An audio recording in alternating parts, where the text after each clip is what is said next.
হতে পারেন আপনি কোটি টাকার মালিক, কিন্তু এই বাড়িটা আমার। গলাটা নামিয়ে কথা বলুন। তাই বলে আপনি আমার একমাত্র অবিবাহিত ছেলের সঙ্গে এটা করতে পারলেন? আপনার ছেলে আমার একমাত্র বৌমাকে বিরক্ত করে, তাই আমি আপনার ছেলেকে বেঁধে রেখেছি। এই তোর মা তো এত বছর মারা গেছে, আমারও তো গা হাত পা কামড়ায়। কই আমি কারো বউয়ের সঙ্গে এরকম জড়াজড়ি করেছি? শোনো, স্বামী মরে যাওয়ার পরে আমার এই যৌবনের মরা গাঙে একবার যদি বানাসে, আপনি কিন্তু ঠেকাতে পারবেন না। আচ্ছা ঠিক আছে, আমার ছেলেকে ছেড়ে দিতে কত টাকা চাই বলুন? কি? এই চম্পাকে আপনি টাকার লোভ দেখান? ঠিক আছে, তাহলে আপনি কি চান বলুন?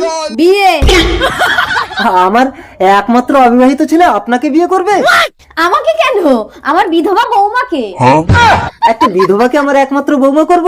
আমার ছেলে বালেশ্বর ট্রেন দুর্ঘটনায় মারা যায়, আর আমি একজন বিধবা হয়ে বুঝি স্মৃতি দিয়ে যৌবনকে সামলানো যায় না। এটা শারীরিক নির্যাতন, মানবিক অপরাধ। তাই আসুন আমরা সকলে মিলে বিধবা বিবাহে সম্মত হই।